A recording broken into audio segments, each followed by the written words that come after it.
Hello students, DSP sir की class में आपका स्वागत है। और आज आप सीखने जा रहे हो पास्ट इंडेफिनिट टेंस। जी हाँ, इससे पहले की वीडियो में हमने आपको present indefinite tense, present continuous tense, present perfect tense, present perfect continuous tense, इस चारों को सिखाया गया है बहुत ही आसान और सरल तरीके से। तो आप उस वीडियो को अगर नहीं देखे हैं तो ज़रूर देखना। और आज हम पास्ट इंडेफिनिट पे चर्चा करने वाले हैं। तो स्टूडेंट, जैसा कि हम जानते हैं कि टेंस 3 तरह के होते हैं, एक प्रेजेंट होता है, एक पास्ट होता है और एक फ्यूचर होता है।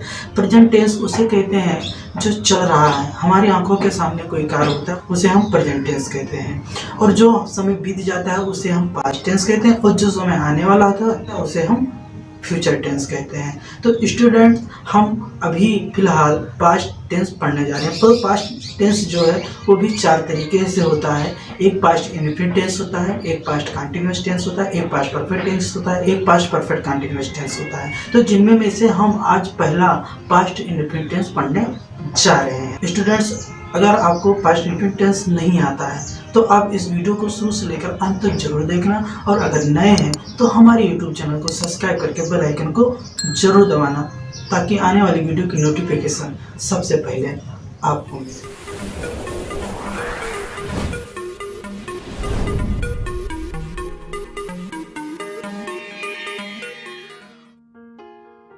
तो चलिए स्टूडेंट्स, वीडियो को स्टार्ट करते हैं। स्टूडेंट, अगर हमें कुछ सीखना है तो उसके लिए हमें उसे समय देना ही पड़ेगा। अगर आप उसे समय नहीं दोगे तो वो आपको नहीं पता चलेगा। जैसे आपको इंग्लिश सीखना है तो इंग्लिश को समय देना होगा, इंग्लिश पे ज़्यादा फोकस करना पड़ेगा। अगर आपका मैथ वीक है तो उसको आपको समय देना पड़ेगा। बिना समय दिए आपको कुछ मिलने वाला नहीं है। थोड़ा थोड़ा सा देखने से, थोड़ा थोड़ा सा रोज़ सीखने से आपको बहुत कुछ मिल जाएगा। तो चलिए स्टूडेंट, सबसे पहले हम पास्ट इंडेफिनिट टेंस का पहचान जान लेते हैं। पास्ट इंडेफिनिट बहुत ही आसान है। देखो कैसे, अगर इसमें वाक्य के अंत में ता था, ती थी, ते थे, या फिर इसमें वाक्य के अंत में आपको कुछ आवाज़ इस तरह से सुनाई देगा, जैसे बोला, तो इसमें आ रहा है ना बोली, ई आ रहा है ना खाया, या आ रहा है ना। तो कहने मतलब इसमें वाक्य के अंत में आ, ई, ए आपको देखने को मिलेगा या फिर उसका आवाज़ सुनने को मिलेगा। भैया वही आपका पास्ट इंडेफिनिट टेंस है। इस तरह से आप समझ सकते हो, आप देख भी सकते हो। और क्या कहते हैं कि इसमें है, हूँ, है, या फिर या था, ई थी, ए थे, ऐसा कुछ इसमें आने वाला नहीं है। अगर ये आ रहा है तो भैया वो पास्ट इंडेफिनिट टेंस नहीं है। ठीक है, तो इस बात को आप जरूर ध्यान देखना। आपको कुछ सेंटेंस के द्वारा भी बता सकते हैं, जैसे मैंने खाना खाया, तो देखो या आ रहा है तो ये आपका पास्ट इंडेफिनिट है। वह स्कूल जाता था, देखो ता था आ रहा है, ये भी आपका पास्ट इंडेफिनिट। वह पढ़ती थी, देखो ती थी आ रहा है, ये भी आपका क्या है, पास्ट इंडेफिनिट टेंस है।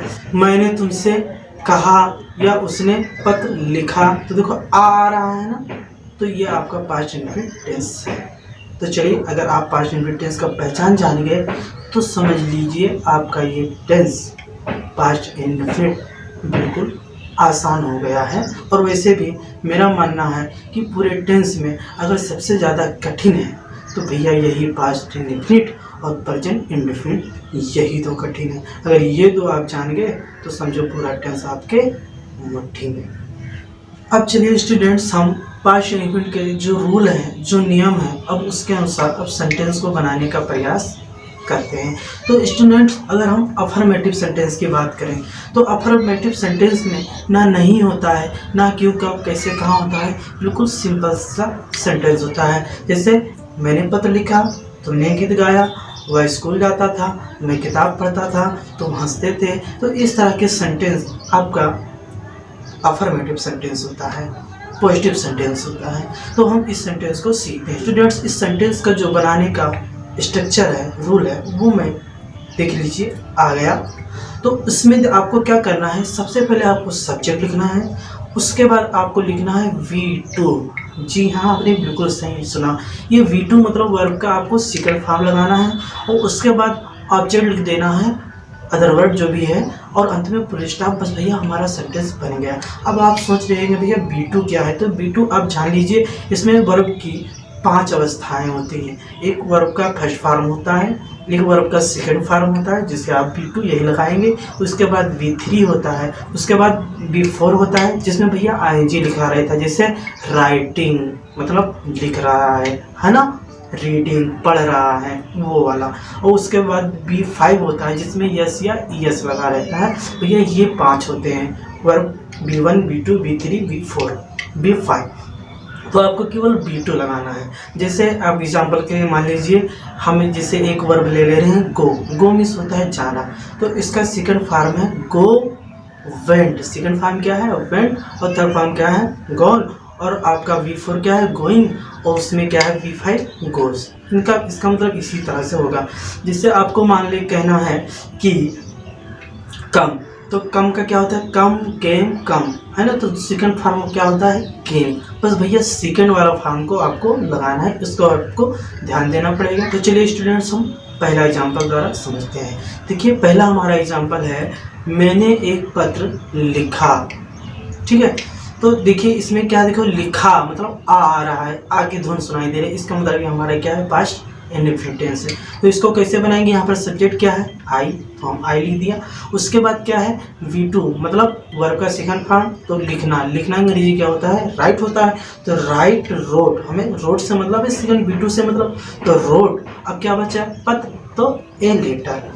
चलो मैं कहता हूँ मधु ने गीत गाया, तो यहाँ पर सब्जेक्ट क्या है मधु, तो मधु को लिखेंगे। उसके बाद गाना, गाना अंग्रेजी क्या होता है सिंग, तो देखिए सिंग सेंग संग होता है, तो हम सेकंड वाला लिखेंगे तो क्या हो जाएगा सेंग, यानी कि मधु सेंग ए सॉन्ग। तो हमारा अगला एग्जाम्पल है मैं इस घर में रहता था, तो सेंटेंस हमारे क्या बनेगा I lived in this house. तो यहाँ पर सब्जेक्ट क्या था आई था, तो आई लिखा गया। इसमें वर्ब का सेकंड फॉर्म क्या है V2 लिव, यानी कि लिव का V2 क्या होगा लिव्ड। अब बचा क्या इस घर में, तो इन दिस हाउस। देखिए पास्ट इंडेफिनिट टेंस का जो अफर्मेटिव है ना बहुत आसान है, सबसे पहले स्ट्रक्चर ही देख लीजिए, सबसे आसान है। सबसे पहले आपको सब्जेक्ट दिया है, उसके बाद V2, फिर ऑब्जेक्ट। मान लो ऑब्जेक्ट नहीं दिया है, इस तरह से कुछ सेंटेंस मैं लिखता था, तो सेंटेंस क्या बनेगा आई रोड, तुम लिखते थे यू रोड, वह गाती थी सी सेंग, हम देखते थे वी सा। तो चलिए स्टूडेंट्स पास्ट इंडेफिनिट का हम नेगेटिव सेंटेंस सीखते हैं। नेगेटिव सेंटेंस में भी कुछ नहीं है, पहचान आपको इसी तरह से, केवल रूल थोड़ा सा चेंज है। देखिए क्या है, सबसे पहले आपको लिखना पड़ेगा सब्जेक्ट, उसके बाद लिखना पड़ेगा डिड, उसके बाद नहीं के लिए क्या लगाएंगे नॉट लगाएंगे, और उसके बाद आपको वर्ब का V2 नहीं V2 नहीं लगाना, फिर आपको वही फर्स्ट फॉर्म पे आ जाना है, यानी कि B1 लगेगा, उसके बाद ऑब्जेक्ट और अंत में फुल स्टॉप, हमारा सेंटेंस बन गया। ठीक है, तो चलिए स्टूडेंट्स हम पहला एग्जांपल देखते हैं। स्टूडेंट जैसे पहला एग्जांपल है मैंने खाना नहीं खाया, तो हमारा सेंटेंस क्या बनेगा I did not eat the food. तुमने उसे गाली नहीं दी, तो सेंटेंस क्या बनेगा you did not abuse him. अब जिसे मैं कहता हूँ मैंने एक निबंध नहीं लिखा, तो सेंटेंस क्या बनेगा I did not write an essay. वह मंदिर नहीं गई, तो हमारा सेंटेंस क्या बनेगा she did not go to temple. Mohan बाजार नहीं गया, तो सेंटेंस क्या बनेगा Mohan did not go to market. तो स्टूडेंट यहाँ पर सब्जेक्ट क्या था मोहन था, तो मोहन लिखा गया। अब उसके बाद डिड नॉट को इसे उतार दिया गया, पहले डिड लिखा गया फिर नॉट को इसे उतार दिया। अब जानेंगे अंग्रेजी वर्ब का फर्स्ट फॉर्म गो होता है, सबको बताया था गो लिखा गया। अब कहाँ जा रहा भैया बाजार जा रहा है, तो टू मार्केट। इसी तरह से मैंने जैसे कहा कि हमने गीत नहीं गाया, तो सेंटेंस क्या बनेगा, तो हमारे सेंटेंस बनेगा वी। अब वी तो हो गया, अब इसके बाद क्या लगाएंगे डिड नॉट को वैसे उतार देना है। अब बचा क्या गीत गाना, तो भैया गीत गाना का क्या होगा सिंग ए सॉन्ग। स्टूडेंट्स कभी कभी पास्ट इंडेफिनिट में इस तरह से सेंटेंस आ जाते हैं जिसमें कभी नहीं आता है, जैसे मैंने तुमसे बात कभी नहीं की। सेंटेंस क्या है मैंने तुमसे बात कभी नहीं की, तो इस सेंटेंस में कभी नहीं आ गया, तो इस तरह के सेंटेंस को कैसे बनाओगे। तो स्टूडेंट्स इस तरह के सेंटेंस बनाने के लिए जिसमें कभी नहीं आता है, तो कभी नहीं के लिए हम सब्जेक्ट के तुरंत बाद क्या लगाते हैं नॉट। अरे यार चलो हम रूल ही लगा देते हैं। तो रूल हमारा क्या होगा, सबसे पहले सब्जेक्ट लिखेंगे, उसके बाद नेवर लिखेंगे, और उसके बाद बताओ क्या होगा B1 होगा या B2 होगा, नहीं जानते ना, जी, तो जान जाओ। उसके बाद क्या होगा, V2 होगा और उसके बाद ऑब्जेक्ट कहने मतलब अफर्मेटिव जैसा बना लेंगे भैया, केवल कभी नहीं के लिए नेवर लिख देंगे। जैसे चलिए एक एग्जांपल द्वारा देखते हैं, हमने तुमसे बात कभी नहीं की, तो सेंटेंस क्या बनेगा, वी, सब्जेक्ट हमारा वी था तो हमने वी लिख दिया, क्योंकि हमने अंग्रेजी क्या होता है, वी होता है, तो हम वी लिखेंगे। अब यहाँ पर कभी नहीं के क्या लगाएंगे, नेवर, तो नेवर लगाएंगे। अब बात करना का टाक वर्ब का फर्स्ट फॉर्म नहीं, V2 लगेगा, क्या हो जाएगा, टाक, मतलब V2 लगेगा। उसके बाद तुमसे, तो तुमसे अंग्रेजी यू, तो हमारा सेंटेंस क्या बनेगा, वी नेवर टॉक यू। तुमने किताब कभी नहीं पढ़ा, तो हमारा सेंटेंस क्या बनेगा, you never read a book. अब सोचोगे रीड तो फर्स्ट फॉर्म है भैया, ये रीड नहीं, रीड का तीनों फॉर्म एक ही होता है, रीड। तो चलिए एग्जांपल और लेते हैं, वह बाजार कभी नहीं गई, तो हमारा सेंटेंस क्या बनेगा, सी। अब कभी नहीं के लिए क्या लगाएंगे, नेवर लगाएंगे, यानी कि सी नेवर। अब बाजार जाना क्या क्या होगा, गो होगा या वेंट होगा, बताओ, वेंट होगा, V2 लगेगा, क्योंकि जब जब नेवर आएगा तब तब V2 लगाएंगे, यानी कि वेंट टू मार्केट। चलिए स्टूडेंट्स, अब हम पास्ट इवेंट का इंट्रोगेटिव सेंटेंस सीखते हैं। स्टूडेंट्स, इसमें भी आपको कुछ नहीं करना होता है, केवल हेल्पिंग वर्ब को घसीट कर उस सब्जेक्ट के स्थान पर मतलब सबसे पहले लिख देंगे, उसके बाद सब्जेक्ट लिखेंगे। कहने मतलब रूल देख लो, सबसे पहले आपको लिखना पड़ेगा डिड, उसके बाद लिखना पड़ेगा सब्जेक्ट और उसके बाद लिखना पड़ेगा V1। जी हाँ, आपने बिल्कुल सही सुना। उसके बाद लिखना पड़ेगा V1, उसके बाद आपको लिखना पड़ेगा ऑब्जेक्ट और अंत में फुल स्टॉप नहीं, क्वेश्चन मार्क लगा देंगे, हमारा सेंटेंस बन जाएगा। जरा एग्जाम्पल पर नजर मारते हैं। तो स्टूडेंट्स, हमारा पहला एग्जाम्पल है, क्या मैं तुम्हें पीटता था, तो हमारा सेंटेंस क्या बनेगा, डिड आई बीट यू। क्या वे गीत गाते थे, तो हमारा सेंटेंस क्या बनेगा, did they Singh a song. क्या राधा बाजार जाती थी, तो सेंटेंस क्या बनेगा, did Radha go to market. तो स्टूडेंट, इस तरह से हम पास्ट इंडेफिनिट का इंट्रोगेटिव सेंटेंस भी बना सकते हैं। कहने मतलब आपको स्ट्रक्चर दे दिया गया है, तो सबसे पहले आपको इसमें डिड लिखना पड़ता है, उसके बाद सब्जेक्ट लिखना पड़ता है, उसके बाद वर्ब का फर्स्ट फॉर्म लगा दो और उसके बाद जो भी ऑब्जेक्ट होता है हम सेंटेंस को बना लेते हैं। तो चलिए अब स्टूडेंट्स, हम नेगेटिव प्लस इंट्रोगेटिव सेंटेंस बनाते हैं।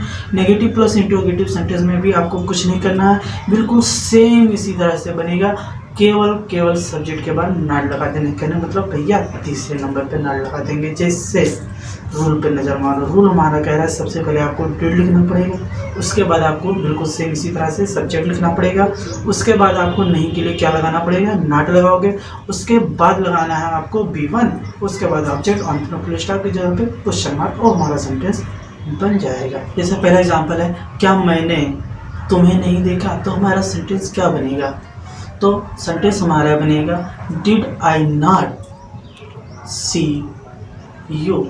अगला एग्जाम्पल है, क्या तुमने एक पत्र नहीं लिखा, तो हमारा सेंटेंस क्या बनेगा, did you not write a letter. क्या तुम स्कूल नहीं गए हो, तो सेंटेंस हमारा क्या बनेगा, did you not go to school. यहाँ तो सेंटेंस को कैसे बनाया गया, तो सबसे पहले डिड उतारा गया, तुम के अंग्रेजी यू और नहीं के लिए नॉट, अब क्या बचा स्कूल, तो गो टू स्कूल, सिंपल सा है। इस तरह से हमारा नेगेटिव प्लस इंट्रोगेटिव भी सेंटेंस बन जाएगा। तो चलिए स्टूडेंट्स, हम WH सेंटेंस सीखते हैं। WH सेंटेंस में भैया कुछ नहीं करना होता, वाक्य में क्या क्यों कब कैसे वाक्य के बीच में दिया रहता है, जिसकी अंग्रेजी हमें सबसे पहले लिखना होता है। तो चलिए स्टूडेंट, सबसे पहले हम रूल देख लेते हैं। रूल हमारा कह रहा है सबसे पहले आपको लिखना है WH, उसके बाद आपको डिड लगाना है, उसके बाद सब्जेक्ट लिखना है, उसके बाद नहीं रहेगा तो लगाना वरना नहीं लगाना है, उसके लिए हम नॉट लिखेंगे।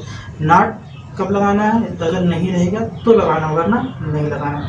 उसके बाद आपको लिखना है V1, उसके बाद लिखना है ऑब्जेक्ट और अंत में क्वेश्चन मार्क लगा देंगे, हमारा सेंटेंस बन जाएगा। तो हमारा पहला एग्जाम्पल है, राम कब लौट आया, यानी कि यहाँ पर क्वेश्चन जो कर रहा है वो क्या है, कब, यानी कब की अंग्रेजी सबसे पहले लिखेंगे व्हेन, उसके बाद डिड को इसे उतार देंगे। अब सब्जेक्ट क्या है, राम, तो राम को इसे उतार देंगे और बचा लौटना, तो लौटना अंग्रेजी क्या होता है, रिटर्न, यानी कि सेंटेंस हमारा बनेगा व्हेन डिड राम रिटर्न, अंत में क्वेश्चन मार्क। ओके, तो स्टूडेंट अगला एग्जाम्पल है, तुम्हारा भाई कल कहाँ गया। अब यहाँ पर WH क्या है, कहाँ अंग्रेजी पहले लिखेंगे हुए, उसके बाद क्या लिखेंगे डिड। अब बचा क्या, तुम्हारा भाई, तो क्या लिखेंगे योर ब्रदर। अब गया जानी जाना, अचानक नहीं जीता गो, और कल की अंग्रेजी एस्टरडे। यानी कि हमारा सेंटेंस क्या बनेगा, where did your brothers go yesterday. Students अगला एग्जाम्पल है, तुम मेरे साथ क्यों नहीं दौड़े। तो यहाँ पर WH वर्ड क्या है, क्यों, तो क्यों की अंग्रेजी सबसे पहले लिखेंगे, उसके बाद डिड को इसे उतार देंगे। अब बचा क्या, सब्जेक्ट क्या है, तुम, यानी कि तुम की अंग्रेजी क्या लिखेंगे, यू। अब देखिए इसमें नहीं आ रहा, तो हमने बताया था नहीं होगा तो नॉट भी लगाएंगे, यानी कि नॉट। अब बचा क्या, दौड़ना। ध्वनि वर्ब का फर्स्ट फॉर्म क्या है, दौड़ना। दौड़ना की अंग्रेजी क्या होगा, रन, तो रन लिखेंगे। अब किसके साथ है भैया, मेरे साथ है, तो विथ मी। यानी कि सेंटेंस क्या बनेगा, why did not run with me. तो स्टूडेंट्स उम्मीद है कि पास्ट इन्फिनिट हमने भरसक प्रयास किया कि आप सीख जाएं। स्टूडेंट्स आपके लिए कुछ सेंटेंस दिए जा रहे हैं, आप इसको जरूर बनाने का प्रयास कीजिएगा। हेलो स्टूडेंट्स, हमारे यूट्यूब चैनल को सब्सक्राइब करके बेल आइकन को जरूर दबाएं ताकि आने वाली वीडियो की नोटिफिकेशन सबसे पहले आपको मिले।